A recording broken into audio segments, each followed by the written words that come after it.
Hello everyone, welcome back to another video. Now once again Israel and Palestine war has been started और ये Israel और Palestine की अब तक की सबसे बड़ी वॉर है। So basically इस वीडियो में हम बात करेंगे what is Hamas, it's origins, leaders and funding के बारे में। चलिए जानते हैं। हमास बेसिकली एक इस्लामिस्ट मिलिटेंट मूवमेंट है और पैलेस्टीनियन टेरिटरीज की दो मेजर पॉलिटिकल पार्टीज में से एक है। ये करीब 20 लाख पैलेस्टीनियंस को गाजा स्ट्रिप में गवर्न करता है, लेकिन ये जो ग्रुप है इजराइल के हमलों को रोकने के लिए जाना जाता है। अक्टूबर 2023 को हमास ने सदर्न इजराइल पर मैसिव सरप्राइज अटैक किया, जिसमें हजारों सिविलियंस और सोल्जर्स मारे गए और काफी लोगों को बंधक बना लिया गया। इसके जवाब में इजराइल ने जंग की घोषणा कर दी और यह संकेत दिया कि इजराइल की मिलिट्री हमास को हराने के लिए काफी लंबे समय से प्लानिंग कर रही है। 10 से ज्यादा देशों ने हमास को आतंकी संगठन घोषित कर दिया है। हालांकि कुछ इनके सिर्फ मिलिट्री विंग पर ये लेवल लगाते हैं और ईरान इन टेररिस्ट ग्रुप को material and financial support provide करता है और टर्की इनके कुछ टॉप लीडर्स को अपने यहाँ शरण देता है। हमास की जो ऑपोजिशन पार्टी है फतह, जो कि पैलेस्टाइन लिबरेशन ऑर्गेनाइजेशन PLO से ज्यादा पावरफुल है, ये रूल करती है वेस्ट बैंक में और इसने अब वॉयलेंस करना छोड़ दिया है। पैलेस्टीनियन लीडरशिप में दरार और हमास के इजराइल के खिलाफ कट्टर दुश्मनी ने गाजा में स्टेबिलिटी की पॉसिबिलिटी को कम किया। चलिए अब आगे बात करते हैं इस ग्रुप के ओरिजिन की। हमास, जिसका एक्रोनिम है हरकत अल मुकावमा अल इस्लामिया, इस्लामिक रेजिस्टेंस मूवमेंट, इसकी स्थापना शेख अहमद यासीन के द्वारा की गई थी और ये एक पैलेस्टीनियन मौलवी थे जिन्होंने अपनी शुरुआती जिंदगी कायरो, जो कि इजिप्ट की राजधानी है, यहाँ पर इस्लामिक स्कॉलरशिप के लिए समर्पित करने के बाद मुस्लिम ब्रदरहुड की लोकल ब्रांचेस में एक एक्टिविस्ट बन गए। लेट 1960s की शुरुआत में शेख अहमद यासीन ने वेस्ट बैंक और गाजा में उपदेश दिया और काफी सारे चैरिटेबल वर्क परफॉर्म किया और इसको 1967 के 6 डे वॉर में इजराइल ने कब्जा कर लिया था। 6 डे वॉर में इजराइल ने 3 अरब आर्मीज को हराया था और अपने टेरिटरी को अपने ओरिजिनल साइज से 4 गुना बढ़ाया। वेस्ट बैंक, गाजा और ईस्ट जेरूसलम पर इजरायली ऑक्यूपेशन के अगेंस्ट पैलेस्टीनियन रेबेलियन फर्स्ट इंटिफाडा फैलने के बाद यासीन ने दिसंबर 1987 में गाजा में ब्रदरहुड की पॉलिटिकल आर्म के रूप में हमास की स्थापना की और उस समय हमास का पर्पस पैलेस्टीनियन इस्लामिक जिहाद PIJ को काउंटर करना था। PIJ एक सुन्नी इस्लामिस्ट मिलिटेंट ग्रुप है जो इजराइल को तोड़कर इस्लामिस्ट पैलेस्टीनियन स्टेट को स्टैब्लिश करने की मांग करता है। 1988 में हमास ने अपना एक चार्टर पब्लिश किया जिसमें इजराइल की डिस्ट्रक्शन एंड हिस्टोरिक पैलेस्टाइन में एक इस्लामिक सोसाइटी के एस्टेब्लिशमेंट की मांग की गई और इसे ऑब्जर्वर्स ने इसकी इमेज को मॉडरेट करने का प्रयास बताया। हमास ने 2017 में एक नया डॉक्यूमेंट प्रेजेंट किया जिसमें 6 डे वॉर से पहले एस्टेब्लिश्ड ग्रीन लाइन बॉर्डर पर एक इंटरिम पैलेस्टीनियन स्टेट को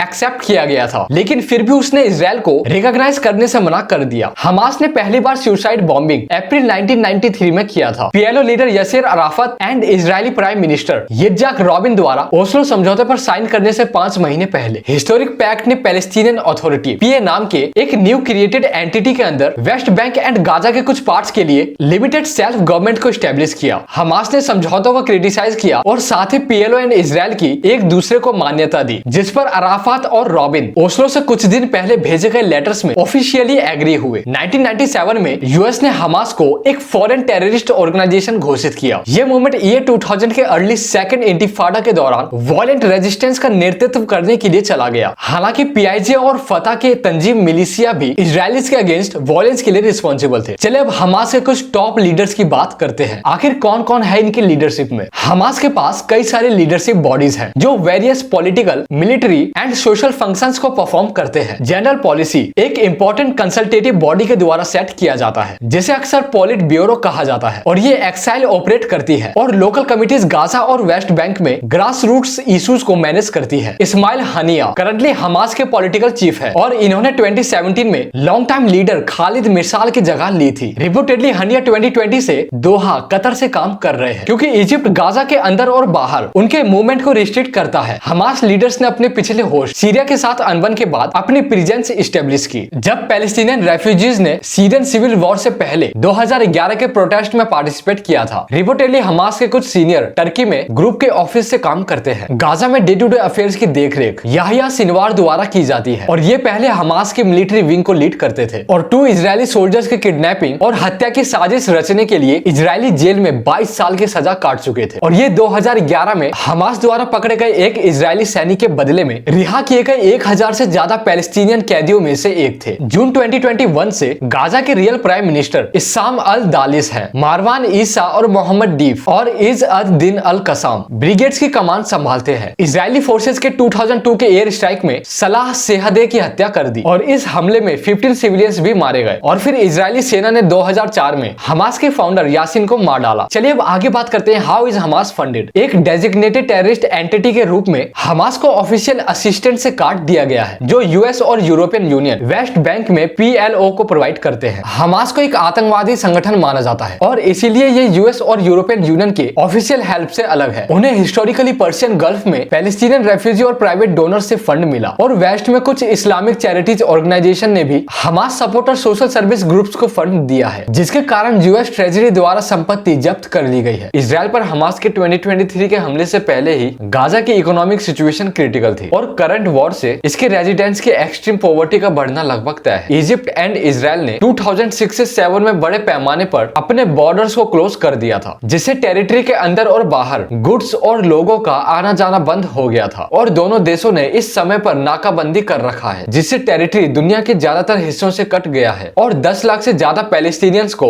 इंटरनेशनल हेल्प पर निर्भर रहने के लिए मजबूर किया गया है। इजरायल ने कतर को हमास के थ्रू करोड़ों डॉलर हेल्प प्रोवाइड करने की अनुमति दी है। अदर फॉरेन हेल्प आमतौर पर PA और यूनाइटेड नेशन एजेंसी के थ्रू गाजा तक पहुंचती है। नाकाबंदी शुरू होने के बाद कई सालों तक हमास ने सुरंगों के एक नेटवर्क के थ्रू सामान ले जाने पर टैक्स लगाकर रेवेन्यू कलेक्ट किया। इससे टेरिटरी में फूड, मेडिसिन और इलेक्ट्रिसिटी प्रोडक्शन के लिए सस्ती गैस के साथ साथ construction materials, cash and arm जैसी बुनियादी चीजें आई। 2013 में इजिप्शियन प्रेसिडेंट अब्देल फताह अल सीसी के पावर में आने के बाद कायरो हमास के लिए दुश्मन बन गया, जिसे उसने अपने चीफ डोमेस्टिक राइवल मुस्लिम ब्रदरहुड के विस्तार के रूप में देखा। इजिप्ट की सेना ने अपने टेरिटरी में एंटर करने वाली ज्यादातर टनल्स को बंद कर दिया, जबकि उसने सिनाई पेनिसुला के बॉर्डर पर सेल्फ प्रोक्लेम्ड इस्लामिक स्टेट की एक ब्रांच के खिलाफ आतंकवाद विरोधी अभियान चलाया था। इजिप्ट ने 2018 में अपने सलाह अल दीन बॉर्डर पार से कुछ कमर्शियल गुड्स को गाजा में एंटर करने की अनुमति देना शुरू कर दिया। 2021 तक हमास ने रिपीटेडली गाजा में इजिप्ट के इंपोर्टेड गुड्स पर टैक्स से पर मंथ $12 मिलियन